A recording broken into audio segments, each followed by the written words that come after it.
আসসালামু আলাইকুম ওয়া রাহমাতুল্লাহি ওয়া বারাকাতু। কলিজার টুকরার প্রাণপ্রিয় ভাই ও বোনেরা, এখন যে জিনিসটা আপনাদেরকে দেখানোর চেষ্টা করব, এটা হলো পেঁপে। এই গাছের ভিতরে কি পেঁপে আছে এটা বান দিয়ে রাখছে, বানটা খুইলে আমরা দেখব এটার ভিতরে কি আছে। মাশাআল্লাহ, আলহামদুলিল্লাহ, আল্লাহর অশেষ রহমতে আমাদের জন্য নাজ নিয়ামত কীভাবে আল্লাহ তাআলা সৃষ্টি করছে আমাদের খাবারের জন্য।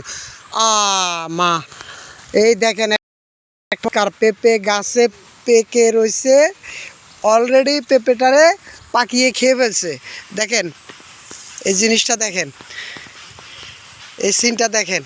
অত সে মালিক বলতে পারে না, যেহেতু এটারে বান্ধা রাখছে। দেখেন পেঁপেটা পেকে লাল হয়ে গেছে গাছে। এই সিনটা দেখেন আপনারা, কি হয়েছে, কি ঘটনা ঘটছে। ওপেন থাকলে এটা পাকছে যে বোঝা যাইতো, কিন্তু এখন দুর্ভাগ্য, এটা যেহেতু এই কাপড় দিয়া ঢাকা ছিল, এটা আর দেখতে পারে নাই, এই জন্য পাকিয়ে এই সুযোগে কাজ করে নিছে। কারণ আল্লাহ তাআলা এই পেঁপেটা এতটুকু আল্লাহ তাআলা ওই পাখির জন্যই তৈরি করছে, এটা আমাদের জন্য তৈরি করে নাই। এটা ধরে নিতে হবে এই খাবারটা পাখি। আর বাকি যতটুকু আছে ওটুকু হয়তো আপনি খাইলে খাইতে পারেন, আর না তো এইভাবে থাকবে।